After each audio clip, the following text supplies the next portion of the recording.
particulière, forcément, ce trophée collectif. Comment les nominés ont-ils été sélectionnés ? Avec passion, avec minutie. Et le trophée collectif, c'est un beau trophée.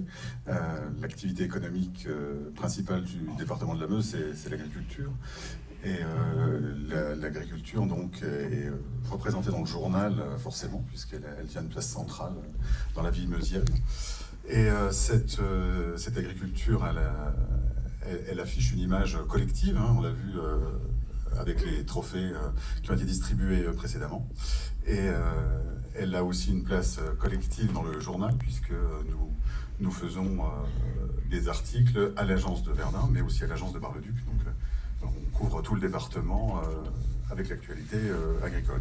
Et d'ailleurs, demain, il y aura un grand focus, évidemment, sur cette 4e édition des Trophées de l'agriculture. Il y aura ce qu'on appelle un temps fort, c'est-à-dire une double page départementale traitant des trophées de l'agriculture. Mais il y a en ce moment même un direct qui est en train d'être alimenté avec tout ce qui se passe ici et qui est publié sur le site de l'Est républicain de la Meuse. Merci beaucoup.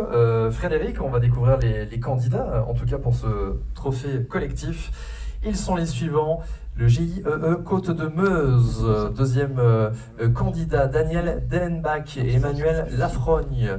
On retrouve également l'association Drive Fermier 55, Sébastien Burnel.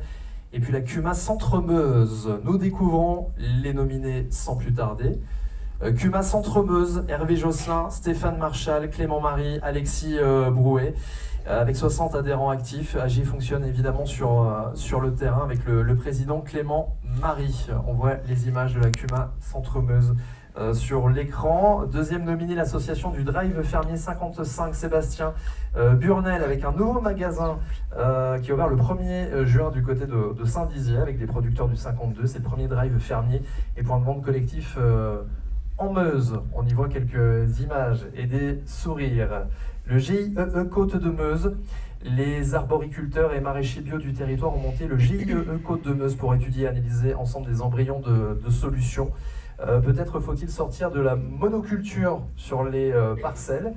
En tout cas, c'est le leitmotiv du GIEE Côte de Meuse. Nous allons découvrir le lauréat de cette catégorie. Frédéric, c'est vous qui avez la lourde tâche de nous l'annoncer ce soir. Alors, le lauréat du trophée collectif, c'est la CUMA Centre-Meuse, Clément Marie, Hervé Josselin, Stéphane Marchal et Alexis Brouet. Et voici les images, on les applaudit bien fort.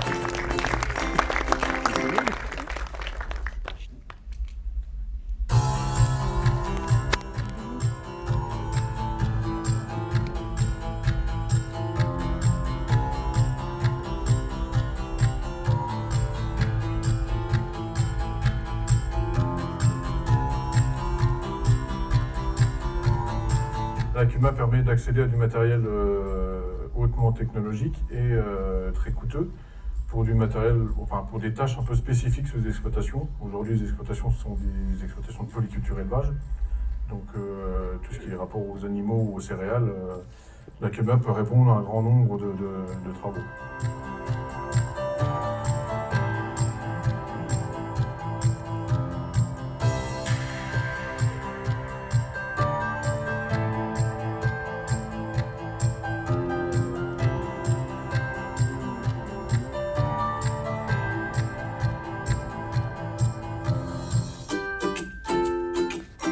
Trophée collectif CUMA Centre-Meuse. J'appelle sur scène évidemment à me rejoindre Clément Marie, le président, Hervé Josselin, Stéphane Marchal et Alexis Brouet. On les applaudit bien fort, s'il vous plaît, mesdames et messieurs.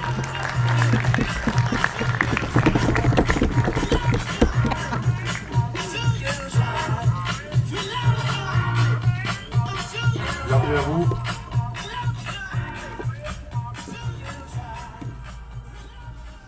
Félicitations, bienvenue, bonsoir à vous. Clément, un mot, j'imagine, sur ce trophée. J'imagine que ça fait toujours plaisir voilà, de recevoir ce genre de trophée quand on travaille au quotidien aussi durement. Je vous laisse répondre. En effet, bonsoir à tous et à toutes.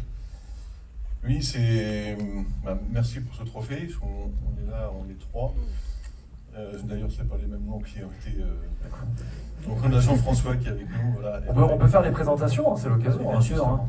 Je me suis pas trompé sur le vôtre, rassurez-moi. Non, Tout va bien. non, voilà. Non, Jean-François, qui est notre administrateur, on va dire entre guillemets le plus vieux, mais qui suit bien l'animation de la CUMA. Ouais. Hervé, le trésorier. Voilà. Alors vous êtes situé à Bouquemont, vous comptez 60 adhérents. C'est ça 70. 70, Ouais, donc il y en a eu précis. quelques-uns voilà, qui se sont ajoutés pour perdurer dans le temps. Il faut continuer à investir malgré les incertitudes économiques. Et ça, c'est des questions qu'on doit se poser au quotidien quand on est dans votre position, justement. Alors, simplement, la CUMA Centre-Meuse, elle a doublé son chiffre d'affaires en 5-7 ans, hein, Ouais. clairement. On voit que l'évolution de l'agriculture, il y a beaucoup plus de besoins de matériel très spécifique. Et on voit aussi beaucoup de jeunes qui rejoignent la CUMA. Et je pense qu'aujourd'hui, dans les exploitations meusiennes, on change de culture, on fait beaucoup d'évolutions. Et ça, pour accompagner les jeunes, c'est super, quoi. Voilà. Il faut rassurer les jeunes qui sont avec nous ce soir, il y a des perspectives. Vous le disiez, hein, le chiffre d'affaires qui augmente, qui est en perpétuelle évolution. Et pour le coup, ça rassure peut-être les jeunes qui hésitent à franchir le cap dans l'agriculture. Ah, tout à fait, c'était un peu l'hésitation de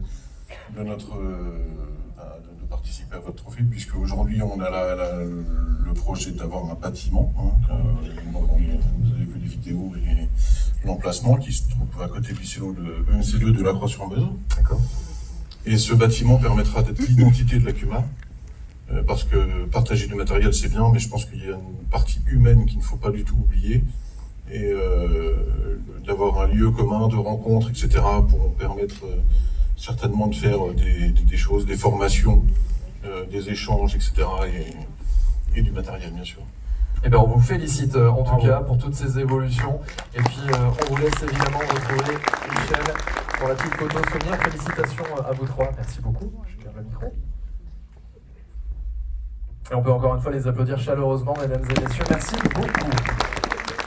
Alors, vous le voyez, cette soirée est passée extrêmement vite puisqu'il ne nous reste plus qu'un seul trophée